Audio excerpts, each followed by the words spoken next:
Welcome to Capital City Paranormal-ish, where we delve into the exploration of creepy, strange, paranormal, and unexplainable TikToks that we all love to watch. So sit back, grab your popcorn, and strap in, and get ready to have your entire reality questioned.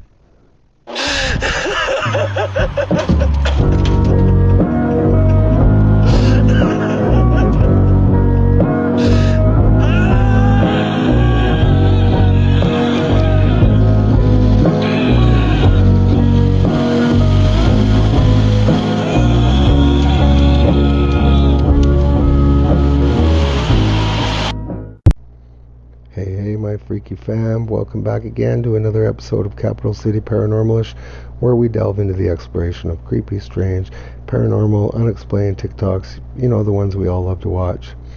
And we just get a basic reaction to these videos. But anyways, if you're new to the channel, hit that subscribe button. It really helps the family keep going and keep growing. And it's free, doesn't cost you anything, it only takes about 2 seconds. Also, I wanted to mention we got a pretty exciting episode this video, because at the end of this video, in the very last video, we're going to attempt to read your mind. But I just want to make a deal with you first here. If you make it to the end of the video and we do manage to read your mind, then promise to hit that subscribe button, because hey, that's a pretty fair trade for making such a bold statement as we're going to read your mind. So with that being said, make sure you stick around to the end of the video, and when we do read your mind, hit that subscribe button. Help us keep growing, help us keep going. Show the fam the love, you know? That's what I always like to say. That's what we're all about here. We're all about love at the big fam. Freaky fam. So anyways, let's get right on to today's videos. However, the most chilling encounter revealed in Russia's declassified reports doesn't involve unidentified submersible objects, but the alien creatures believed to inhabit them. Siberia, 1982. With a depth of 1,642 meters, Lake Baikal is the deepest freshwater lake in the world. Russian Navy divers are conducting a research mission. Given the depth of the lake and its frigid temperature, little is known about what lies beneath the surface. 7 Russian divers are at a depth of 50 meters, when suddenly the frogmen realize they are being watched. These strange humanoid figures were much bigger than human beings and appeared to be wearing helmets of some sort. What on earth are we to make of an encounter like this? It's one thing to talk about USOs, but quite another to talk about humanoid entities deep in the lake. These were large beings, human-shaped but like 9 feet tall, wearing what seemed like very tight-fitting silvery suits. Not your normal scuba gear, basically. Swimming in the water, what they've come to call the swimmers of Lake Baikal. What were these creatures? Why did they not seem to use what we would be using to sustain life? There were no oxygen tanks. I don't know, fam, but that's pretty trippy. I don't ever remember hearing any stories regarding any creatures like that, but if any of you have, let me know down in the comments. Maybe there is some validity to this story. Anyways, let's carry on. Diddy party list has just been released, and here is the list of all the names that they mentioned. The first one that was mentioned was Jay-Z, Beyonce, Jennifer Lopez, Usher, Mary J. Blige, Kanye West, Kim Kardashian, Leonardo DiCaprio, Ashton Kutcher, Paris Hilton, Howard Stern, Russell Brand, Mariah Carey, Megan Fox, Pink, Justin Bieber, 50 Cent, Kendall Jenner, Kylie Jenner, Lil' Kim, Drake, Snoop Dogg, Alicia Keys, Serena Williams, David Beckham, Victoria Beckham, Will Smith, Jada Pinkett Smith, Chris Brown, Rick Ross, Nicki Minaj, Tyler the Creator, Megan Thee Stallion, Post Malone, Travis Scott, Ellen DeGeneres, Kevin Hart, Jamie Foxx, Oprah Winfrey, Quincy Jones, DJ Khaled, Madonna, Lenny Kravitz, A$AP Rocky, Cardi B, Kris Jenner, Lupita Nyong'o, Sean Penn, Tyrese Gibson, Zendaya, Big Sean, Michael B. Jordan, Future, Adele, Steve Harvey, Chris Rock, Nas, Eva Longoria, Pharrell Williams, Lewis Hamilton, Joe Jonas, Sofia Vergara, Shakira, Demi Lovato, John Legend, Chrissy Teigen, Tiana Taylor, Floyd Mayweather, Dr. Dre, LL Cool J, Swizz Beatz, Lala Anthony, Blake Lively, Ryan Reynolds, Mark Wahlberg, Cara Delevingne, I never knew how to pronounce her name. And the list goes on and on and on. Wow, that sure is a long, long list. And I wonder if that's only the beginning. But it'd be interesting to find out how many are held accountable in the suit, along with Diddy, and how many people are victims named in the suit. So, yeah, it'd be interesting to hear, because I think a lot of them are accountable right along with them. I don't know. Hit me up in the comments. Let me know what you guys think. Here's the next video. Information on the camera, and I just received permission today to share this with you. It is a lenticular object, and when you look at the shadow being cast, it is significantly large. This is an altitude of 21,000 feet. Taken by a civilian pilot. Now, why is this important? I'll pass this around. I'll hold another copy here. Kirk, when you're finished as well, please pass it on down to them. This is taken from a civilian pilot. Right? Not a FLIR system, not an infrared system, but an average person with an average camera at 21,000 feet. And the object potentially is anywhere between 600 to 1,000 feet in diameter. It's a lenticular object, and it is silver. Now, I cannot vouch for the veracity of this photograph. I didn't take it. But this is an example of one of many, many, many incidents involving commercial and private pilots. And guess what? They don't know where to report it. Guess what? Congress has no idea that this is happening on a regular basis. That's a problem. What if our Earth really looks like this? The whole thing is that recently, a hacker from Darknet discovered this photo from 1972, taken from space, and it has a flat shape. And in this picture, known to all of us, Antarctica is not depicted as a continent, but as a giant ice wall that surrounds all our continents, and there are many confirmations of this. For example, in 1992, a world map known as the Gleason Map was released, and on it, Antarctica is depicted as a giant ice wall. Followers of this map believe that behind this ice wall are thousands of other worlds. You have probably all heard about this giant pyramid found in Antarctica, which is much bigger and older than the Egyptian pyramids. And there is a version that this pyramid was built by an ancient civilization that came to us from behind an ice wall. There is an assumption that in 1995, Vatican has sent to this pyramid this secret expedition, and they there have found a set of ancient artifacts older than all history of mankind. And all found artifacts from there presumably have hidden in a secret library of Vatican. Well, surprise, surprise. Isn't that a big surprise, fam? Imagine that. The Vatican withholding stuff from us. That's not very believable, is it? Or the government hiding stuff from us. Yeah, who would ever believe that, right? Exactly. Here's the next video. Flat Earth based on physics.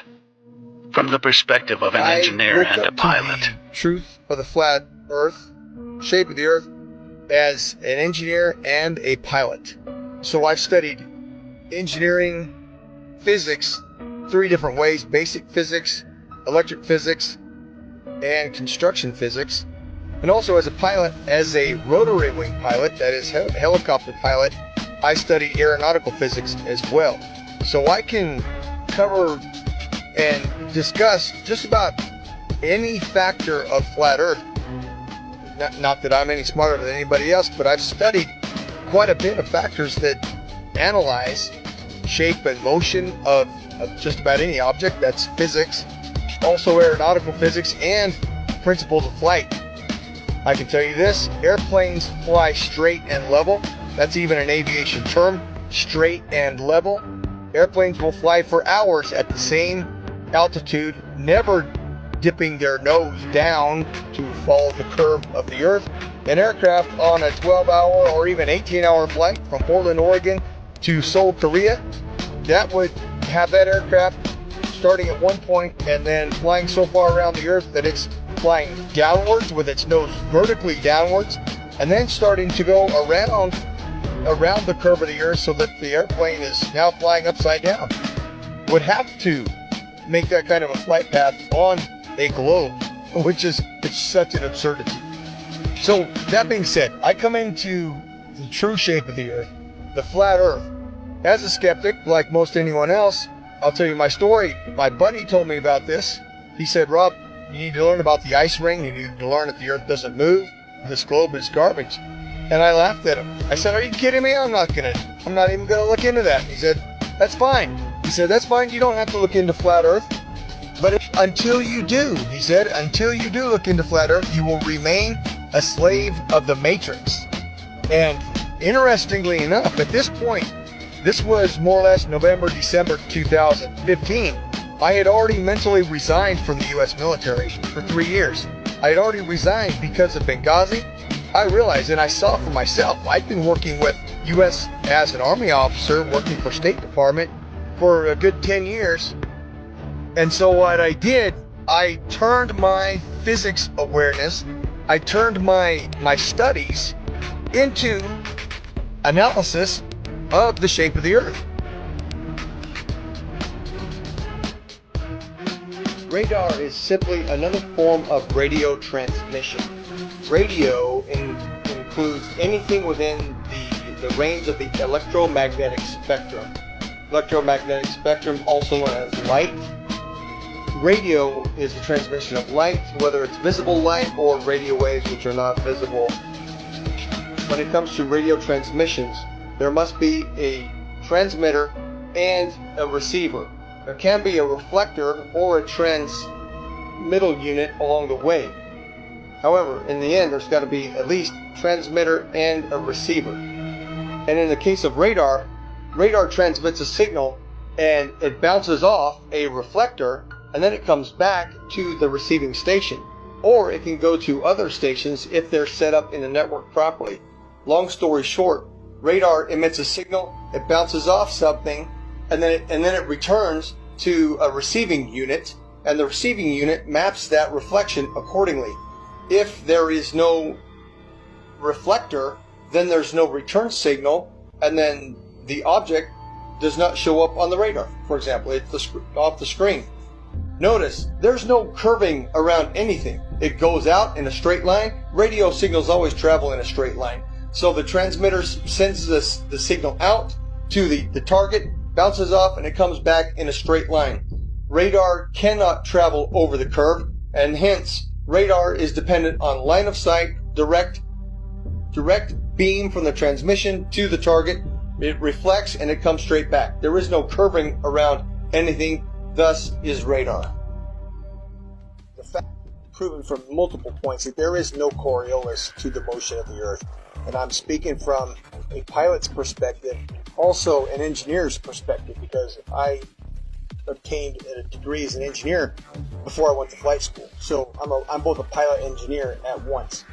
So, number one, there is no rotation of the Earth, proven by the fact that a helicopter pilot can hover the aircraft indefinitely, motionless, above a single point of the Earth. If the Earth were spinning, as soon as that aircraft left the ground, the Earth would spin out from under it. Now, somebody may say that the air of the atmosphere rotates along with the Earth, which is one of the most absurd concepts imaginable, because if that were the case, then all wind would travel with the Earth. There would be no alternating wind currents. When we know that the jet streams fly overhead, clouds move in multiple directions overhead, and a kite flying over the stationary Earth The fact that a kite flies because of wind passing through, that proves that the Earth does not. That proves that the air does not move in unison with the Earth. Number 2, airstrips do not rotate away from a landing aircraft. Anybody who's seen a pilot's view when an aircraft lands, well, the aircraft lands to a motionless airstrip. If the Earth were rotating, the pilot would have to turn to the angle at which the airstrip is rotating away and land at the speed of the airstrip, which is absurd, simply absurd. Airstrips do not rotate away from the aircraft, and on an east to west landing strip, if the aircraft is landing to the west, the airstrips do not land moving towards the airplane. That's insanity. Okay, simply stated. I've done many of them personally. I've flown more than 1,070 hours in both helicopters and airplanes, and I will tell you factually that aircraft meet their checkpoints, they take off, they meet their checkpoints, and they land exactly as planned on a flat stationary map. No pilot, I say again, no pilot has ever accommodated for the rotation of the Earth when planning flights and takeoff to checkpoints along the way, and then landing. Pilots can plan so well that they can take off and land hundreds of miles away down to within 30 seconds of their planning, because the Earth simply does not rotate. And there you have it, fam. Right from someone who's got many degrees in many areas of physics, and he's saying none of it supports a globe Earth. So, I don't know. Who are we supposed to believe? I can honestly say I don't even know what I believe anymore. Yeah, I don't know. Let me know what you guys think down in the comments. It's pretty irrefutable evidence there, if you ask me. Aside, because if you get in my way, there's going to be problems. You understand? I didn't break any laws. I just wanted to help someone who couldn't afford help. Today, I went to mow the lawn for an 80-year-old widow. She lives alone, on a fixed income, and her front yard had grown wild after weeks of heat and rain. She told me the city had already warned her. Clean it up or get fined. Thing is, she can't afford to pay the $300 the city charges to cut it, so I offered to do it for free. I'd barely gotten halfway through when 2 police cruisers pulled up, lights on, doors swinging open. One officer steps out and says, "You need to shut that mower off now." I was confused, thought maybe they were checking in. But then he told me I was trespassing and under investigation for unauthorized property maintenance. I pointed at the lady standing on her porch, waving frantically. "She asked me to help," I said. "She gave me permission."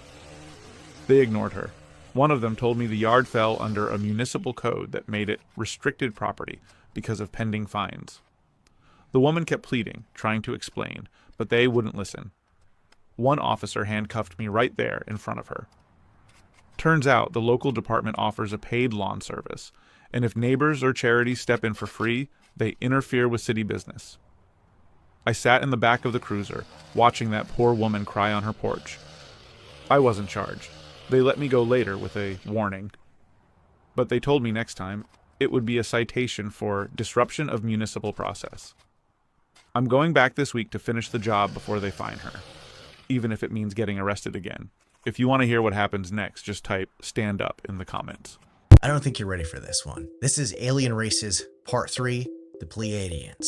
So these guys are typically what we refer to as the Nordics, and they're said to be this benevolent species of extraterrestrials that visit Earth a lot, and they've been guiding us for millennia. And you pretty much can't tell the difference between them and us. They could be walking around us and you wouldn't know it. Except on average, they're taller. The females are between 6.5 to 7 feet tall, and the males are between 6.5 to 8 feet tall on average. And they have these uniquely colored eyes, long blonde hair, and they live for 1,000 years. Many think that ancient myths of sky gods or angelic beings point back to early encounters with these Pleiadians. And even today, people are still reporting them, with the 1950s and 60s having a big uptick in the number of people reporting encounters with them all around the world. Now, we call call these beings Pleiadians because they're from the Pleiades star system, some 444 light years from Earth, but according to several contactees, their home planet is called Era, which orbits the star Taygeta, so they refer to themselves as the Erins or the Taygetans. And according to experiencers who have interacted with them, they're said to follow the cosmic law of one, and they also believe that all intelligent life in the universe shares a common ancestor. They're also part of the Galactic Council and participate in the Melchizedek Starseed program,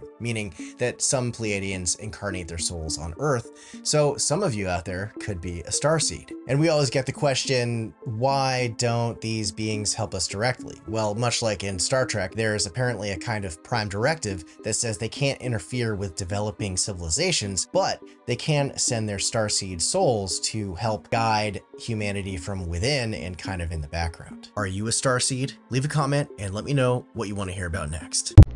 Yeah, I can say I've seen quite a few videos that talk about the Pleiadians. So, for me, it's very plausible that they are an actual race. Whether they're here or not, I'm not sure, but obviously they've been here. But really what gets me is the video prior to that, where that gentleman is trying to do that senior citizen a favor by doing her lawn for her so she doesn't get fined. And them saying that he's going to get fined because they're going against city ordinances or processes, city business, whatever there is they're saying there. Come on, guys. Somebody's got to do something about things like this.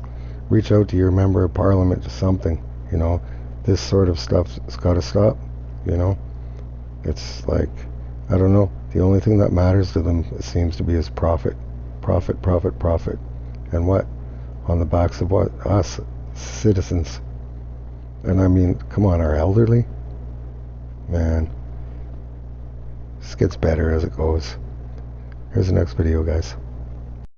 I was sickened. I was sickened by the standing ovation.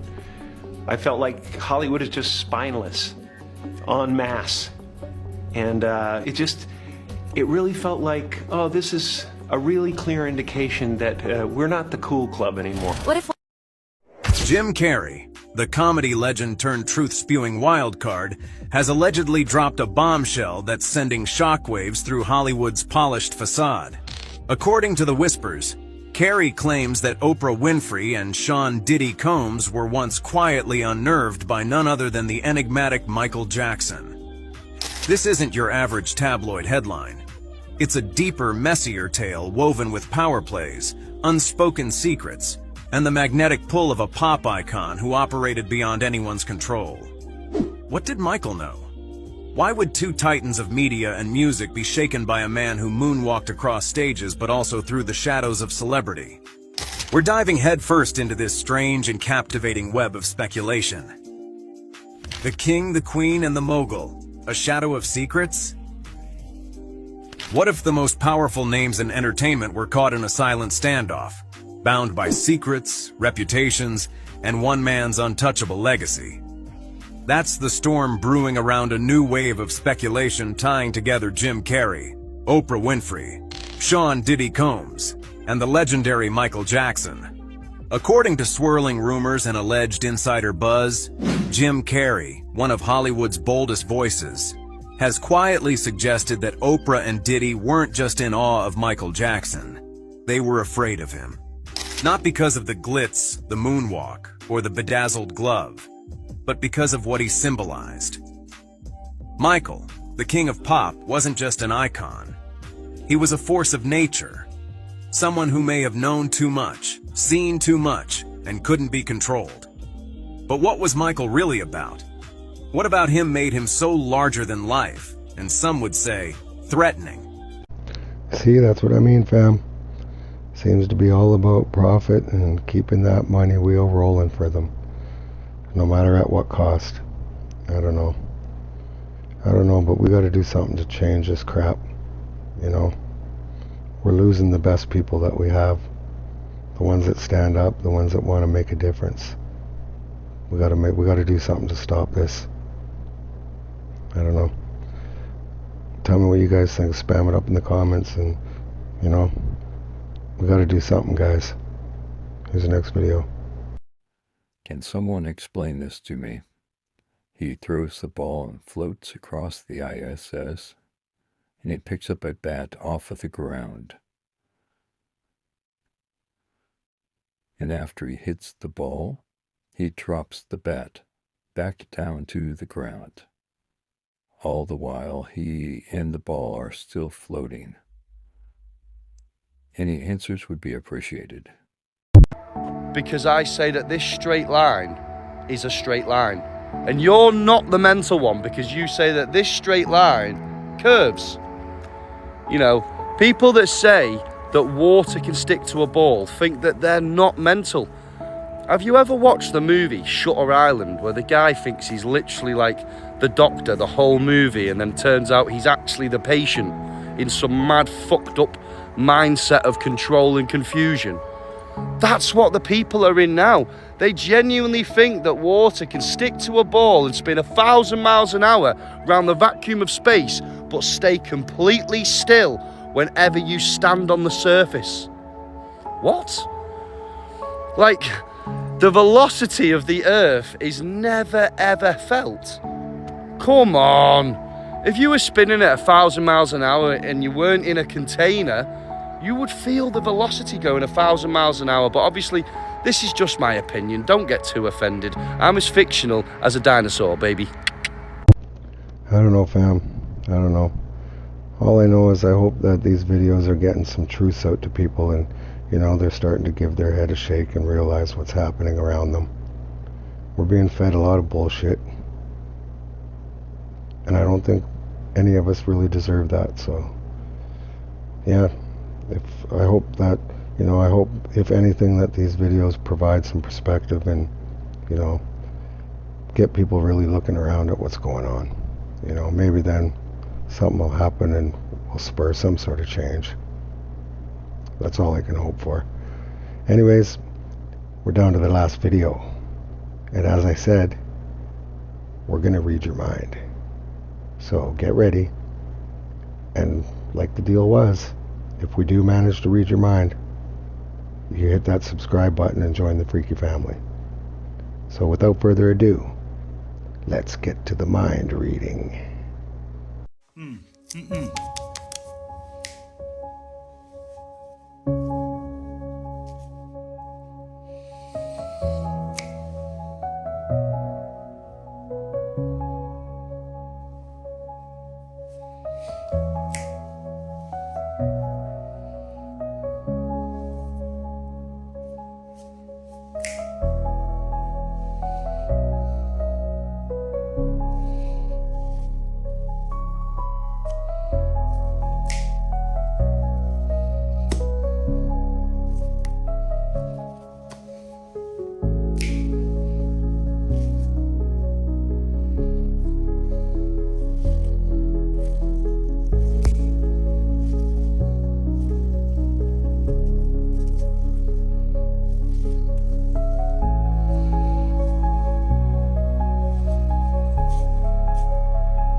Yeah? So were we right or were we right? Remember the deal. Hit that subscribe button. Anyways, we've reached the end of the video. The place where none of us like to be. But we got to get there, you know, so we can get to our next video that's coming. Which is probably within the next 24 hours, since we come out with one just about every single day. But anyways, thanks for tuning in. We appreciate it. We love y'all, big fam. And we're sending it out to you right now. And until the next video, au revoir. Thank you for tuning in to another edition of Capital City Paranormalish. We hope you enjoyed the video and its content.